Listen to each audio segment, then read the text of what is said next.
Okay guys, so previously test tayo ng Corbin Slugs 218.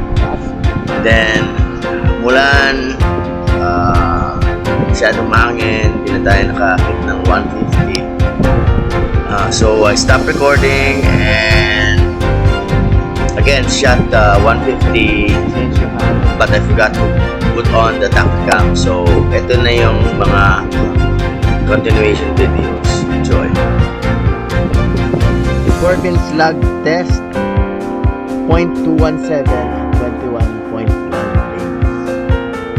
planes. So balik na siya sa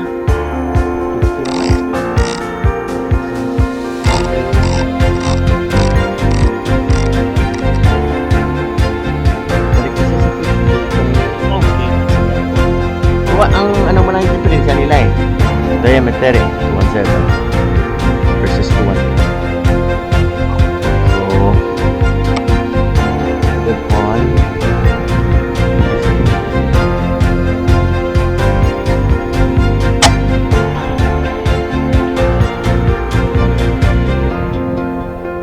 Hindi ko siya makita.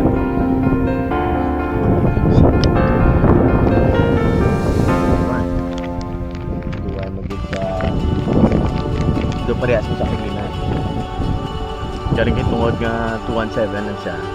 Galing kay inibalaan ko 217 din sa uyon na ipot. Sige lang. Tiro ko di sa ano sa batuan.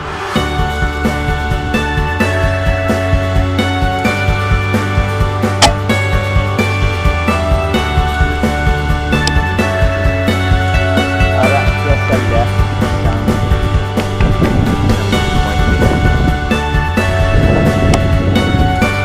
Gamay mo lang mga 1 inch.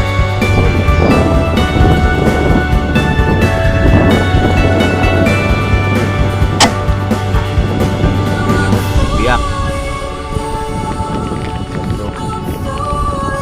Pero ang elevation niya sakto. So ano gid nga sa 917 din di isa ko yun. Pero mayo nga sa laging tiyagan ko kung kauyon ba.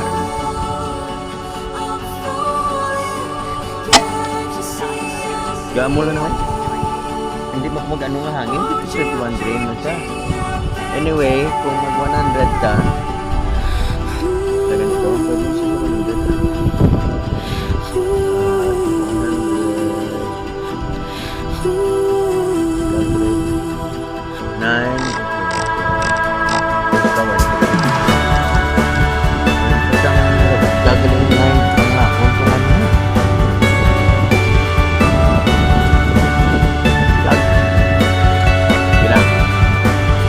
Tingnan ko lang tiro. Iwan isda sa 100. Tingnan ko lang tiro. Basi pa lang. O, may singer ng gamay. O, hindi ka dadaan. Tingnan ko lang.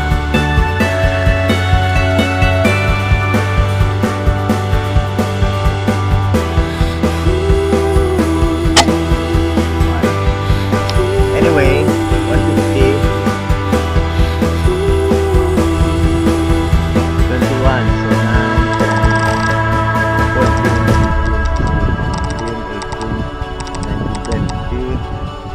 21.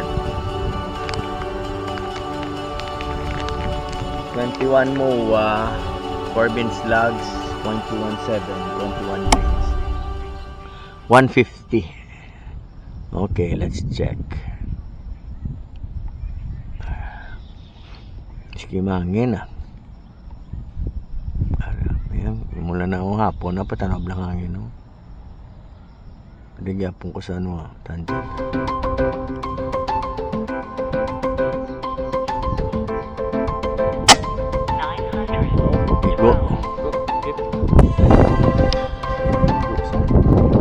Ayo. Kagano ang igoyang ano guys. Ang on the spot dead on. Kaya ako hindi siya maglinlain pero nang bay eh. Okay, so dito ko so dead on to the center.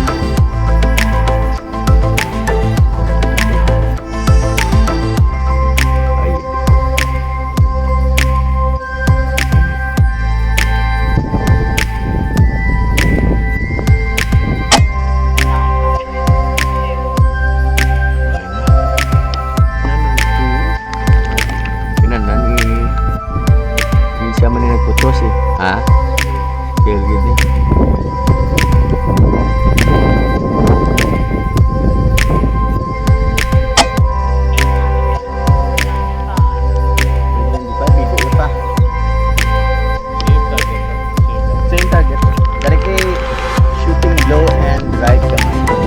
Yung mga 6 o'clock na. Pero 8:95, nung hindi dani.